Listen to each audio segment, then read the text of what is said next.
Ayan na sila mga kalapatids, lusob. Ayan oh.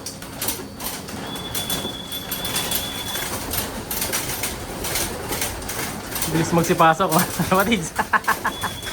Tapos pagbagsak nila doon ang diretso. Siya si Idol Madla, nakakahanga, may mga hawak, gandang linyada. Ika'y inspirasyon kung bakit hanggang ngayon ako'y palaging kumakarera. May pooling mamaya mga kalapatids, kaya mag-e-entry tayo. Sasama na rin natin sa mid to si Blue. Ayun, medyo nagkukondisyonan si Madlato doon. So ang sasakay natin, tatlo yung mga contender natin. So isang sa mga contender natin dito is ayun, si Green. Si Green nakaraan number 3 siya sa Poso Rubio. And then ito namang si Blue, yung number 6 natin dun sa first lap derby. Medyo mas malayo yun. Kaya sasakay natin siya. And then ang isa pang contender, ito naman si Violet. Ayan, si Violet mga kalapatids. Nakaraan naman to, dapat number 3 to overall. Kaya lang hindi siya naka-entry nun, no? Pero may speed din yan. So sasali natin tatlo. Dapat 4 sila pero hindi ko nasasama yung isa. Si White, maiwan mo na si White kasi medyo napahinga sila Violet sa si Green. Hindi natin sure kung uuwi sila dito sa gagawin natin ngayon sa lap na to kasi nga lumaktaw tayo na halos 1 week na pahinga. Pero kaya nila yan. So meron ding winner take all ngayon. Sali tayo. Nung nakaraan, hindi tayo sumali. Dapat kukubra ako. Ngayon, try natin. Kaya lang, mag-isip muna kami kung sino yung sasali natin. So, tingnan natin kung sino yung karapat dapat. So, ngayon, ito, magpapatawa na si Madlato. So, magkukondisyon tayo ng mga ano dito. Batang pliers. So, ito na lang yung mga hindi pa niya natuturuan. Kailangan boy, maturuan mo na yan. May pang-akit na tayong bagong batch.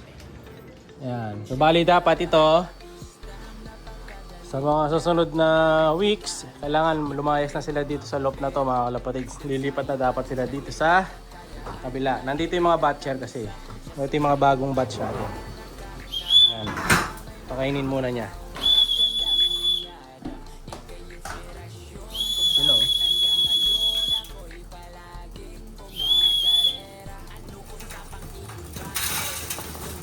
Diba? Maganang magsikain mga kalapatids.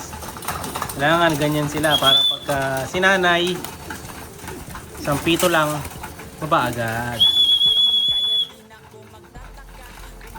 Yung mga kalapati naman mga kalapatids kahit 1 day feed lang pwede sila. Basta at least 150 o 180% ng patuka. Ayun. So ba okay na sa akin eh. 1 day feed lang gumagana naman. Hindi sila pumapayat kahit 1 day feed lang. Meron pa tayong batik dito mga kalapatids. Ayan, no? Project batik. Sa kabila, tingnan natin. Inalabas na sila dito sa butas. Yan. So magsasama-sama to sa mga susunod na weeks mga kalapatids. Sa one loop race, kapag merong maaga nagpasa, pwede nga ako kumuha dito mga kalapatids eh. Kasi ito mga halos, ano to, pasok pa sa edad to para sa one loop race. Kasi ang edad doon, nasa hanggang 80 days eh, sabi eh. So ito, pasok pa yung mga to, mga kalapatids, mga bata pa sila. Ayan o. Ang alam ko, March 13 doon. Anong date na ba? Ano na pala dito? 14, 15, 16, 17 na ngayon mga kalapatids. Pasok pa to. Sakto-sakto lang sa OLR. No? Ayan, kung gusto nyo, pwede nyo na makabil yung iba dito pang one loop race. Ako kasi, ang isasali ko rin sa one loop race, kung sakali, mga kapatid nito, mga kalapatids. Kaso, by April pa kami magpapasa sa one loop race. So, hindi sila aabot yung mga to. Ayan. So, palalaro na lang natin to. Mga kapatid din nila. Mga ano na to eh, second clutch. Third clutch na yung iniintay ko eh. Yung third clutch, nandun na sa baba. Pero hindi pa sila nalilipat mga kalapatids. May pinapalakas pa akong kumain doon kasi medyo maliliit pa. So ito, sa taas yata manggagaling yung iba eh. Wait natin. Ayan, palalabasin ni Madlato. Nakasara yung gate doon eh. So ito yung iba dito, pinalitan nga pala namin yung tapakan. Ayan, kita niya. Yun yung nilagay natin sa taas. Kaya yung tapakan dito, may iba kulay. So, ayan. Sayang kasi. Ito, tingnan natin kung bababa sila agad.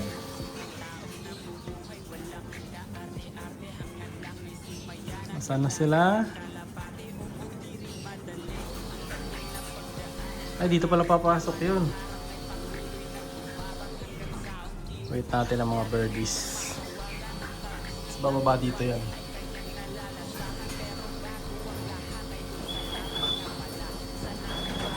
Ayan na sila mga kalapatid, lusob. Ayan o.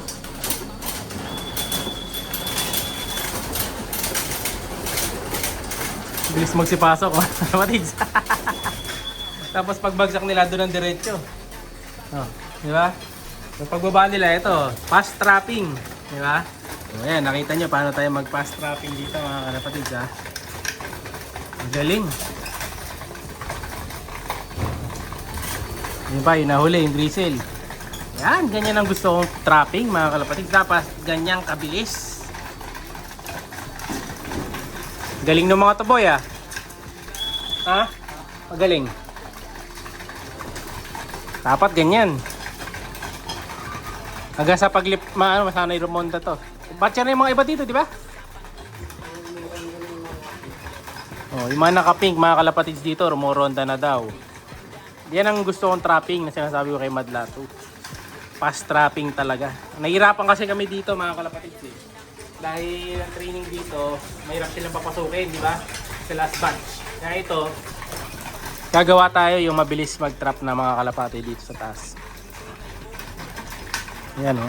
And then sa likod din, meron din akong bagong tatry doon. No? Titingnan ko kung mas bibilis sila doon sa bago akong tatry. 1 day feed na sa likod. Pero sa mga bagong batch lang. Doon sa lumang batch di na pwede. Tatry natin doon yung 1 day feed. Sa mga pampuling speed birds natin. Okay, pagkakain nila, inom na sila mga kalapatid. Sara na natin to. Ayan. Dito, ayun, inom na sila. Sa inumin na parang templo. Ayan o. Ayan. Maganda yung ganyan kasi hindi basta-basta nagtutuwad. Lalagay ko yung link nito sa video ha. Ayan, para matry nyo din. Ayun ang mga warriors natin dito. Ganun lang, saktong kain lang muna sila ngayon mga kalapatids. Breeder mix naman yan na may pellet, so hindi sila papayat. Hindi sila mapapabayaan. Ano, gusto pa oh. Oh, kaya lang, bukas naman. Ito, gutom pa yung mga to. Ilan ang patokan yan? Sakto lang. Oh, sakto lang sila dito mga kalapatids oh. Ang amo pa ng grizzle ko. Yun oh. Sarap pagpakain pag ganito. So imagine nyo na lang lahat ng mga nandito sa kabila lilipat dyan kasama-sama. Ilan na to boy? 6 plus 8 24 na to mga kalapatids. Dami. So pag naglaban tayo ng karera dito, by ring. Ilalaban natin. Kung di man by ring, hen or cock. Pag-iwalay natin, hen or cock. Kasi yung section on loop natin, dalawa naman. Ayan. Pwede dito, pwede doon. So ganun gagawin natin. Pero yan, hindi kaedad ng mga to. Ayan. Pero pwede sila halos magsama. So 8 na yon, 24. 1, 2, 5, 10, 16, 17, 18, 19, 20, 21, 22, 33. Magiging 33 pala sila lahat. Dami. Ano pinupuntahan nila dun? Tubig. Ayan o. Sugod. Pagkatapos lumalabas agad. Galing sila. Galing ng mga to mga kalapanis. Pagkainom, lumalayas ka agad oh. Siya'y kalapatistang napakagaling na kinakilala.